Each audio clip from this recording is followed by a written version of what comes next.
You know, every single day when you're doing anything online, I mean banking, scrolling social media, whatever, there are these huge invisible systems working behind the scenes to keep you safe. And it can feel like magic, right? But it's not. It's actually something way more deliberate and honestly pretty fascinating. It's a digital fortress. So I want you to really think about this for a second. When you type in your password or your credit card number online, what's actually standing between that super sensitive information and, well, the entire internet? Yeah, it's not some magical force field. It's a fortress, a digital one, built piece by piece, layer by layer, with some serious engineering and constant, around-the-clock vigilance. So today, let's go on a tour. So the core idea behind all of this is something called defense in depth. And the best way to picture it is to think of a classic medieval castle, right? It doesn't just have one wall. No way. It's got a moat, then an outer wall, then an inner wall, and you've got guards patrolling everywhere. The whole point is, if an attacker gets past one layer, there's another one right there waiting for them. And that is exactly how modern digital security is built. Okay, so let's start our tour at the very edge of this digital kingdom. The outer walls and the gates. This is the first line of defense for everything trying to get in or out. And the main gatekeeper here is the firewall. Now, in theory, its job sounds pretty simple. Decide what digital traffic gets in and what stays out. But how it makes those decisions has become incredibly sophisticated. I mean, firewalls have evolved so much. The early ones were basically like a bouncer checking IDs at a club. Pretty simple, rule-based stuff. But modern firewalls, they're way smarter. They're more like security guards who don't just check your ID, they watch your behavior. If you suddenly try to open 10,000 doors at once, that's just not normal. That's suspicious, and a modern firewall is going to shut that down instantly. But, okay, what if something does get past that main gate? Well, smart companies don't just have one big open room inside. They use something called network segmentation. The best analogy is a ship with watertight doors. If one compartment starts flooding, you slam those doors shut and the rest of the ship stays afloat. It's the exact same idea here. A breach in one area gets contained and it can't spread everywhere. All right, so walls are good, but they're not enough on their own. You need guards up on those walls, watching everything. And that brings us to our second layer of defense, the digital watchtowers, where constant monitoring is happening 24/7. Now, this is done with tools that have a very corporate-sounding name, SIM, but don't let that acronym scare you. A SIM is really just a master detective. Its job is to collect all the digital footprints, the activity logs from every single device, user, and app, and pull them all into one place to be analyzed. And this is where the action really happens. First, the SIEM tools are constantly collecting all those clues. Then, automated systems analyze everything, looking for anything weird, like one person trying to log in from 2 different countries at the exact same time.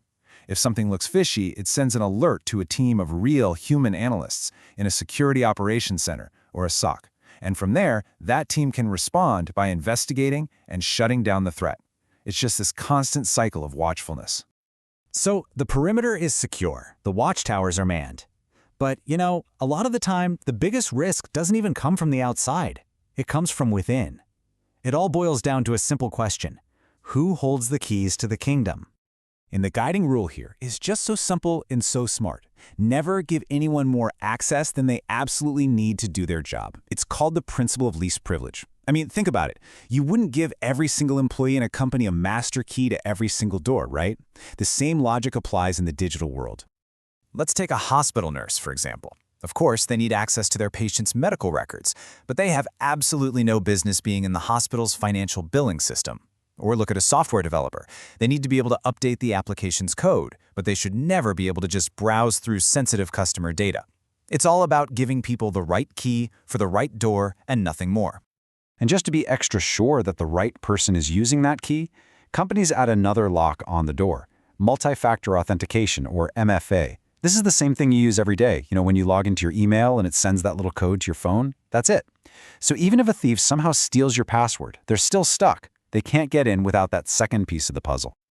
Okay, so we've built the walls, we're patrolling the grounds, and we've managed the keys. Now we get to the very heart of the fortress, the treasure itself, the data. How do we protect it directly? Well, the final technical lock is encryption. It's basically the art of scrambling data into a totally unreadable puzzle that only the right key can solve.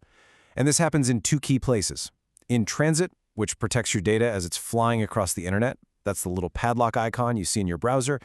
And at rest, which protects data wherever it's being stored, like on a hard drive somewhere.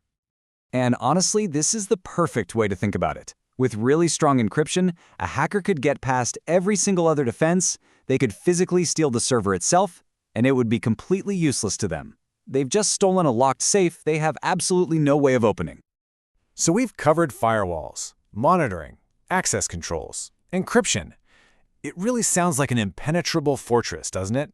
But there's one final layer, and it's the most important and the most unpredictable of them all. Because after all that incredible technology, after all that brilliant engineering, the single biggest vulnerability in the entire system isn't a piece of software or a faulty server.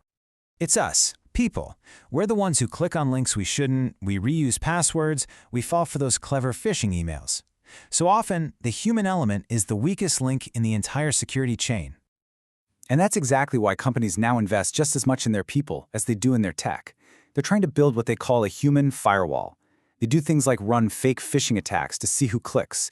They teach employees how to spot manipulation and social engineering. And they create a culture where it's okay, and even encouraged, to report anything that seems suspicious. Because a well-trained, skeptical workforce can be an incredible line of defense. And when you zoom all the way out, that's what this is all really about. The firewalls, the monitoring, the encryption, the training, every single layer of this digital fortress is built for one reason and one reason only: to earn and to maintain your trust. Because when you hand a company your data, you're taking a leap of faith. And all these measures are how they work to be worthy of it. Which of course leaves us with a final fascinating question. With all of this amazing technology designed to protect us, where do we fit in? Are we just doomed to be the weakest link in the chain? Or could a skeptical, well-trained person actually become the ultimate, most adaptable line of defense there is? It's something worth thinking about. Thanks for joining the tour.